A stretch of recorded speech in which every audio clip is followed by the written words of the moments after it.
હવે આપણે કવચને લીધે કવચની અંદર અને બહારના વિસ્તારમાં ઉત્પન્ન થતું વિદ્યુત ક્ષેત્રનું સમીકરણ મેળવીએ. પ્રશ્ન આવી રીતના પૂછાઈ શકે: સમાન રીતે વિદ્યુતભારિત પાતળી ગોળાકાર કવચના લીધે ઉદ્ભવતા ક્ષેત્રનું સૂત્ર મેળવો. એટલે અહીંયા આગળ પ્રશ્નને ખાસ સમજીએ. પહેલાં પાતળી છે કવચ, ગોળાકાર છે અને તેના ઉપર જે વિદ્યુતભાર વિતરિત થયેલો છે તે સમાન રીતે વિતરિત થયેલો છે. એટલે કે બધી જ જગ્યાએ વિદ્યુતભાર આમ સમાન રીતે વહેંચાયેલો છે. કોઈ જગ્યાએ વધારે અને કોઈ જગ્યાએ ઓછો તેવી રીતના વહેંચાયેલો નથી. સમાન શબ્દ ખૂબ અગત્યનો છે. જો વિદ્યુતભાર સમાન રીતે વહેંચાયેલો ન હોય તો વિદ્યુત ક્ષેત્ર અનિયમિત હોય અને વિદ્યુત ક્ષેત્ર અલગ રીતે મેળવી શકાય. હવે આપણે આની આકૃતિની અંદર આપણને એક કેસરી કલરનો જે ગોળો દેખાય છે, આ કેસરી કલરનો ગોળો છે. તેની ત્રિજ્યા એ R છે. ગોળોની કવચ કેસરી કલર કવચ છે. કવચની ત્રિજ્યા R છે. હવે આપણે થોડોક એ ખ્યાલ મેળવવાનો પ્રયત્ન કરીએ કે આ કવચ હોય, કવચ ઉપર જો વિદ્યુતભાર સમાન રીતે પથરાયેલો હોય તો કવચને લીધે ઉત્પન્ન થતું વિદ્યુત ક્ષેત્ર કયા પ્રકારનું હશે?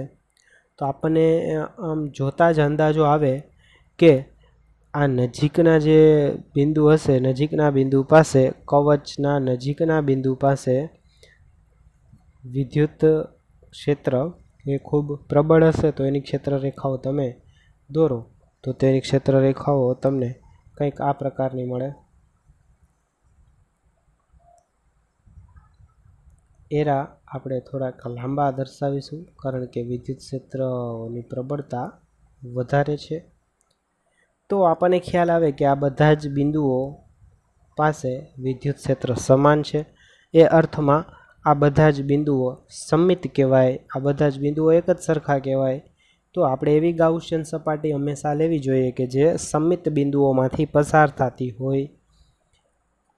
અને આવી સપાટી લઈએ તો આપણને કયા બિંદુ પાસે વિદ્યુત ક્ષેત્ર મળશે? તો આવી સપાટી લેશું તો આપણે આ કે ગોળાના કેન્દ્રથી R અંતરે રહેલી બિંદુઓ છે બધા, એ બધા જ બિંદુઓ પાસે ઉત્પન્ન થતું વિદ્યુત ક્ષેત્ર આપણે મેળવી શકીશું. તો આપણને ખ્યાલ આવી ગયો કે અહીંયા આગળ આપણે ગાઉસિયન સપાટી તરીકે કોઈ એક કવચ જ લેવી પડશે. એટલે કે જેવો આકાર વિદ્યુત ક્ષેત્ર ઉત્પન્ન કરનાર પદાર્થનો છે એવા જ આકારની આપણે ગાઉસિયન સપાટી લઈશું. તો આ જે તમને અલગ કલરથી દેખાય છે તે ગાઉસિયન સપાટી આપણે લીધેલી ગાઉસિયન સપાટી છે. તો આ પ્રકારની ગાઉસિયન સપાટી આપણે લેશું. હવે આની અંદર આપણને ખબર છે કે આ અંતર વધશે. જેમ જેમ અંતર વધતું જાય, આ કેસ થોડો ડિફરન્ટ છે. જેમ જેમ અંતર વધતું જશે તેમ વિદ્યુત ક્ષેત્ર E છે એ ઘટતું જશે. વિદ્યુત ક્ષેત્ર E ઘટતું જશે. તો તમારે આ બિંદુ પાસે જો વિદ્યુત ક્ષેત્ર શોધવું હોય તો તેમાંથી પસાર થતી ગાઉસિયન પૃષ્ઠ લેવી પડે. એવી જ રીતે આ કવચની અંદરના વિસ્તારમાં પણ વિદ્યુત ક્ષેત્ર કંઈક બહાર કરતાં અલગ હશે. તો અંદરના વિસ્તારમાં જો તમારે વિદ્યુત ક્ષેત્ર શોધવું હોય તો અલગ પ્રકારની કવચ લેવી પડશે. તે આપણને આકૃતિની અંદર દર્શાવ્યું છે. ગોળાની અંદરના ભાગમાં આપણે બે ભાગ પાડી નાખીશું. પહેલો ભાગ ગોળાની બહાર અને બીજું ગોળાની અંદરનો ભાગ. બરાબર, બે ભાગ આપણે પાડી નાખ્યા. ગોળાની બહાર માટે આપણે ગાઉસિયન પૃષ્ઠ તરીકે એ જ લઈશું, કવચ અલગ ત્રિજ્યાની. અંદર માટે પણ આપણે એક કવચ લેશું. અંદર માટે જોઈશું આપણને કેવી રીતના કામ કરે છે. હવે આપણે ગાઉસના નિયમના ફરીથી એક વખત સ્ટેપ યાદ કરી જઈએ. પહેલું સ્ટેપ શું શોધવાનું હતું? ફ્લક્સ શોધવાનું હતું. બીજા સ્ટેપની અંદર કેટલો વિદ્યુતભાર ઘેરાય છે તે. ત્રીજા સ્ટેપની અંદર આપણે ગાઉસનો નિયમ દાખલ કરીશું. ચોથા સ્ટેપની અંદર આપણે એનું સમીકરણ મેળવીશું. પાંચમા સ્ટેપની અંદર એનું આપણે એનાલિસિસ કરીશું કે કેવી રીતના મળે છે, કેના ઉપર આધાર રાખે છે, કેના ઉપર નહીં. ક્લિયર? હવે આપણે આગળ વધીએ. પહેલું આપણું સ્ટેપ થઈ ગયું ગાઉસિયન સપાટી નક્કી કરવી. ગાઉસિયન સપાટી આપણે નક્કી કરી નાખી. હવે આપણે ફ્લક્સ શોધી લઈએ. ચાલો, બે આપણને ખ્યાલ આવી ગયો કે બે કેસ આપણે પાડ્યા. પેલું ગોળાની બહાર એટલે કે આ આર ત્રિજ્યાવાળા ડિસ્ટન્સ કરતાં વધારે, અને બીજો કેસ આપણે નક્કી કર્યો જો આ ત્રિજ્યા કેટલી છે આર, તો ગોળાનો બહારનો ભાગ એટલે કે આ આર કરતાં મોટી ત્રિજ્યા એટલે ગ્રેટર ધેન આર, અને બીજો greater than or equal to R, અને બીજો કેસ પાડ્યો આપણે લેસ ધેન આર અંતરે એટલે કે જ્યારે ત્રિજ્યા લેસ ધેન આર હોય તો આ કયો ભાગ થશે અંદરનો, અને આ કયો ભાગ થશે બહારનો. કવચની બહાર કવચની અંદર. તો આપણે હવે પહેલો પાર્ટ જોઈ લઈએ. એની અંદર આ પ્રશ્ન આવી રીતના હોય કવચની, તમને સેપરેટ પ્રશ્ન તરીકે આવી રીતના પણ પૂછી શકે કવચના બહારના બિંદુએ વિદ્યુત ક્ષેત્ર શોધો, અથવા તો ગાઉસના નિયમની મદદથી વિદ્યુત ક્ષેત્રનું સમીકરણ મેળવો. એકદમ ઇઝી છે. જોઈએ અહીંથી પ્રશ્ન ચાલુ થાય છે. તો આ આપણી કવચ છે જે આમાં 2Dમાં દર્શાવેલી છે. આ ફિગર છે એ 2D છે. કવચથી બહારના અંતરે રહેલું બિંદુ P છે. અહીંયા આગળ આ P બિંદુ રહેલું છે, બરાબર. અને આ આપણી છે ગાઉસિયન સપાટી. આ ગાઉસિયન સપાટી છે. તો તેના માટે આપણે આ ત્રિજ્યાના એક ગોળો લઈ જે આપણી ગાઉસિયન સપાટી તરીકે વર્તશે. ગોળાની સપાટી ઉપરના બધા જ બિંદુઓ સમતુલ્ય છે, એટલે કે આ ગોળાની સપાટી ઉપર બધા જ બિંદુઓએ વિદ્યુત ક્ષેત્ર ગોળાને લીધે સમાન થશે. આથી દરેક બિંદુ એ કઈ દિશામાં હશે? ત્રિજ્યાની દિશામાં, બહાર નીકળતી દિશામાં. જો અગર ગોળા ઉપર ધન વિદ્યુત ભાર હશે તો ગોળા ઉપર ઋણ વિદ્યુત ભાર હોય તો અંદર જતી દિશામાં હશે. તો ફ્લક્સ શોધવા માટે આપણને ખ્યાલ આવી ગયો કે વિદ્યુત ક્ષેત્રની દિશા તો કઈ રીતે છે, તો કે આમ બહાર તરફની દિશામાં છે. અને અહીંયા આગળ આપણે કોઈક નાનકડો ક્ષેત્રફળ ખંડ લ્યો તો એક ક્ષેત્રફળ ખંડ માટે પણ ક્ષેત્રફળ સદિશની દિશા થશે એ આ દિશા થશે, એટલે કે બંને વચ્ચેનો ખૂણો કેટલો થશે? 0. તો કોઈ પણ પોઈન્ટ લઈ લ્યો તમે. એક આપણે સરળતા માટે બીજો પોઈન્ટ પણ આ લઈએ. તો અહીંયા આગળ વિદ્યુત ક્ષેત્રની દિશા આ થશે અને ક્ષેત્રફળ સદિશની દિશા પણ આ થશે. બંને દિશાઓ એક જ સરખી છે. ગોળાના કોઈ પણ બિંદુએ આવું જ થશે. આથી આપણે ફ્લક્સ શોધીએ તો flux phi is equal to E dot ds અથવા તો E ડોટ ડેલ્ટા એસ. તો E છે એ બધા પાસે સમાન છે એટલે સમાન E લખ્યું, અને ડેલ્ટા એસ તો બધાનો સરવાળો કરીએ તો આખું ડેલ્ટા એસ તરીકે શું થશે? તો અહીંયા આગળ લઈએ phi is equal to summation E delta S. Delta S એટલે બધા જ ડેલ્ટા એસ. તો આ બધા જ ડેલ્ટા એસનો સરવાળો કરો તો શું થશે? તો કે આખા ગોળાનું ક્ષેત્રફળ બની જશે. અને ગોળાનું ક્ષેત્રફળ આપણને ખબર છે 4πr². એ આપણે અહીં આગળ લખી નાખીએ. હવે ગાઉસનો નિયમ અપ્લાય કરીએ. આગળનું સ્ટેપ ગાઉસનો નિયમ અપ્લાય કરીએ. ગાઉસનો નિયમ છે phi is equal two Q/ε0. ફરી એક વખત તમારું ધ્યાન દોરી દઉં. આ ગોળા ઉપર પૃષ્ઠ વિદ્યુત ભારની ઘનતા કેટલી છે? સિગ્મા. તેથી ગોળા વડે ઘેરાતો વિદ્યુતભાર કેટલો થશે? તો કે ગોળાનું ક્ષેત્રફળ ગુણ્યા પૃષ્ઠ વિદ્યુતભાર ઘનતા. સિગ્માનું સમીકરણ મેળવો Q/A. તો અહીંયા આગળ Qને કરતાં બનાવો. Q બરાબર શું થશે? સિગ્મા અને A એટલે 4πr. કેપિટલ R આવશે. કેપિટલ R શા માટે? કારણ કે ગોળાની જે આપણું કવચ છે તેની સપાટી ઉપર જ વિદ્યુતભાર છે એટલે કેપિટલ R આવશે. તો એની કિંમત આપણે અહીંયા આગળ મૂકી દઈએ. ફાઈ બરાબર શું થશે? E × 4πr². અને વિદ્યુત ભાર કેટલો છે? એ આટલો સિગ્મા ગુણ્યા 4πr² અને છેદમાં ε0. આ બંનેનું આપણે સાદુરૂપ આપીએ. તો સાદુરૂપ આપતા આપણને આવું સમીકરણ મળશે. સિગ્મા r² છેદમાં ε0r².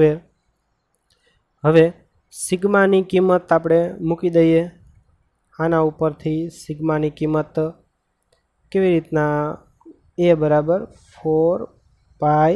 આર વર્ગ લઈએ તો સિગ્મા બરાબર આવું થશે, જેને આપણે અહીં આગળ મૂકી દઈએ તો આપણને સમીકરણ આવું મળશે, E is equal to q 4πε0 R square અથવા તો કે ક્યુ અપોન આર સ્ક્વેર. તો વિદ્યાર્થી મિત્રો, આ સમીકરણ તો આપણું જાણીતું સમીકરણ જ છે. એટલે કે જો ફરીથી એક વખત અહીંયા આગળ ગોળો હોય અને જો એની ત્રિજ્યા આર હોય તો ગોળાથી કોઈ પણ દિશામાં આર અંતરે અહીંયા આગળ વિદ્યુત ક્ષેત્ર કેટલું મળશે? કે ક્યુ અપોન આર સ્ક્વેર. કે ક્યુ અપોન આર સ્ક્વેર જ મળશે. આ સમીકરણ તો કેના જેવું છે? બિંદુવત વિદ્યુત ભારના લીધે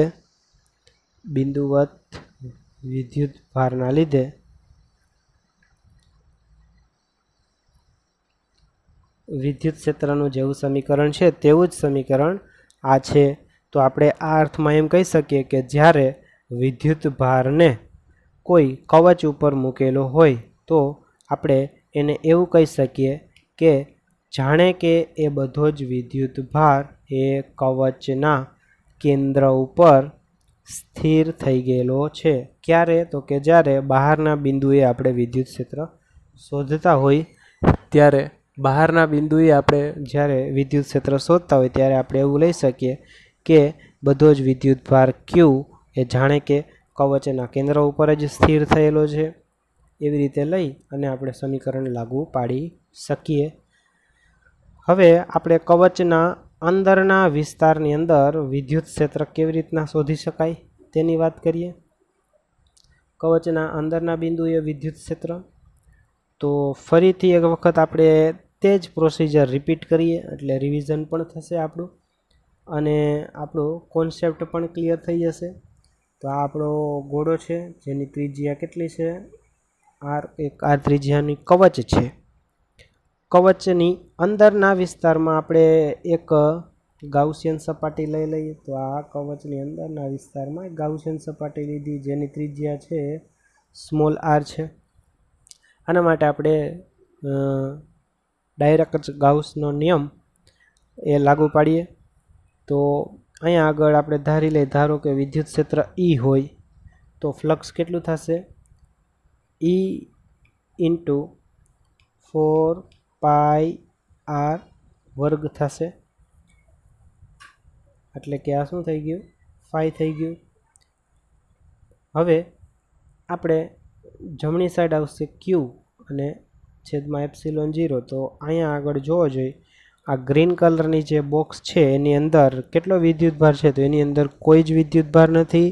ક્યુ બરાબર 0 થયો. તો આપણને આવું મળ્યું Q0 એટલે કે આખું પદ 0 થઈ ગયું. તો અહીંયા આગળ આ બે વસ્તુનો ગુણાકાર આપણને 0 મળ્યો. તો આ ક્ષેત્રફળ તો 0 ન હોઈ શકે. તો શું 0 હશે? E. તો E ઇઝ ઇક્વલ ટુ 0. એટલે કે કવચ ગોળાકાર કવચ હોય તો ગોળાકાર કવચ અંદરથી ખાલી હોય અને અંદરથી ખાલી છે એટલે કોઈ વિદ્યુતભાર ઘેરાતો નથી. એટલે અંદરના વિસ્તારમાં પણ વિદ્યુત ક્ષેત્ર કેવું છે? 0 છે. તો આપણે એમ કહી શકીએ કે ખાલી કવચ હોય તો અંદરથી પણ ખાલી જ હોય એટલે કે અંદરના વિસ્તારમાં પણ વિદ્યુત ક્ષેત્ર હોય નહીં. તે આપણે આ રીતના લખી શકશું, તે જોજો. હવે આપણે ચર્ચા કરીએ, દર વખતે આપણે ચર્ચા કરીએ છીએ કે વિદ્યુત ભારિત કવચ છે. કવચના બહારના કવચનું આખું સમીકરણ આપણે આમ યાદ રાખશું. બહારના વિસ્તારમાં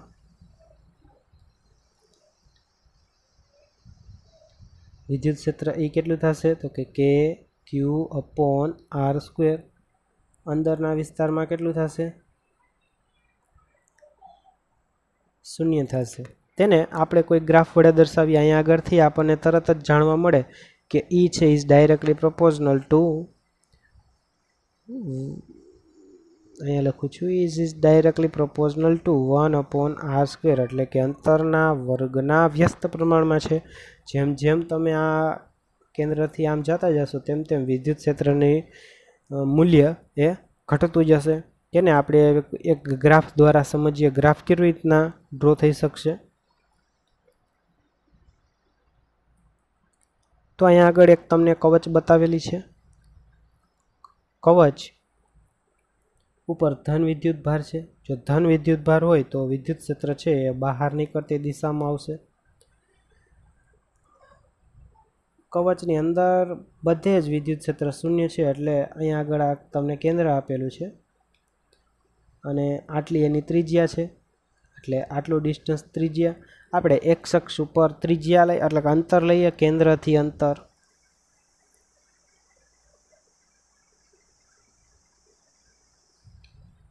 અને વાય અક્ષ ઉપર આપણે વિદ્યુત ક્ષેત્ર લઈએ. તો કેન્દ્રથી અંતર 0, અહીંયા આગળ કેન્દ્રથી અંતર 0, કેન્દ્રથી અંતર 0 એટલે એ ઇટ સેલ્ફ એમ દર્શાવે છે કે એ કેન્દ્ર છે. તો કેન્દ્ર પાસે આપણને વિદ્યુત ક્ષેત્ર કેવું છે? શૂન્ય. પછી કેન્દ્રથી થોડાક આગળ આવો, આગળ તો વચ્ચેના વિસ્તારમાં બધે જ વિદ્યુત ક્ષેત્ર શૂન્ય થશે. જેવા તમે સપાટી ઉપર આવશો તો સપાટી ઉપર તમને વિદ્યુત ક્ષેત્રનું મૂલ્ય કેટલું થશે? E ઇઝ ઇક્વલ ટુ કે ક્યુ અપોન આર સ્ક્વેર, જે સૌથી મોટું છે. પછી જેમ જેમ હજી આગળ આવશો તેમ તેમ આ આર છે એ વધતો જશે, એટલે કે વિદ્યુત ક્ષેત્ર ઘટતું જશે. તો અને આપણને ખબર છે અંતરના વર્ગના વ્યસ્ત પ્રમાણ વધે છે, તેથી તેનો આલેખ છે એ પર્વલય આકારનો મળશે. તો આગળ અહીંયા દર્શાવી દેવાનું. અંદરના વિસ્તારમાં આપણે દર્શાવીએ, અંદરના વિસ્તારમાં વિદ્યુત ક્ષેત્ર 0 છે. પછી જેવા બહાર નીકળશો સપાટી ઉપર, આ સપાટી દર્શાવે છે. આ પોઈન્ટ શું દર્શાવે છે? એ સપાટી. તો કે સપાટી ઉપર વિદ્યુત ક્ષેત્ર સૌથી મહત્તમ છે. પછી જેમ જેમ તમે આગળ આવતા જશો, આગળ દૂર જતા જશો, તેમ વિદ્યુત ક્ષેત્રનું મૂલ્ય ઘટતું જાય છે. તો તમને પ્રશ્ન એવી રીતના પૂછવામાં આવે કે અંદરના વિસ્તારમાં વિદ્યુત ક્ષેત્ર કેટલું હશે? તો 0. પછી તમને એવો પ્રશ્ન પૂછવામાં આવે કે કવચના લીધે વિદ્યુત ક્ષેત્ર મહત્તમ કયા બિંદુએ હશે? તો કે મહત્તમ છે એ સપાટી ઉપરના બિંદુએ હશે. પછી એમ કે સપાટીથી બહાર આવીએ તેમ વિદ્યુત ક્ષેત્ર કઈ રીતના ઘટે છે? તો 1/r² પ્રમાણે એ ઘટતું જાય છે. તો આ એ કમ્પ્લીટ આપણે અન્ડરસ્ટેન્ડિંગ મેળવી લીધી. હવે આજના મોટિવેશનની વાત કરીએ. આપણે આની પહેલાં પણ આ શ્લોક જોઈ લીધો છે, ભગવદ્ ગીતામાંથી આ શ્લોક લીધેલો છે અને આ શ્લોક એકદમ એ ઉપયોગી છે, તેથી ફરીથી આપણે યાદ રાખી લઈએ. અને અહીંથી વાંચન કરું છું. અનન્યાશ્ચિંતયન્તો મામ યે જના પર્યુપાસતે તેસામ નિત્યભિયુક્તાનામ યોગક્ષેમમ વહામ્યહમ. આ તમને ખ્યાલ હશે કે લાઈફ ઇન્સ્યોરન્સ ઓફ કોર્પોરેશન LICનું આ એ ટેગલાઇન છે, યોગક્ષેમમ વહામ્યહમ. તે ગીતાના આ અધ્યાયના 9મા અધ્યાયના 22મા શ્લોકમાંથી લેવામાં આવ્યું છે. આનો ભાવાર્થ આ પ્રમાણે આપેલું છે, તેને પણ આપણે યાદ રાખી લઈએ. આજ માટે આટલું. જય હિન્દ, જય Bharat. Thank you very much.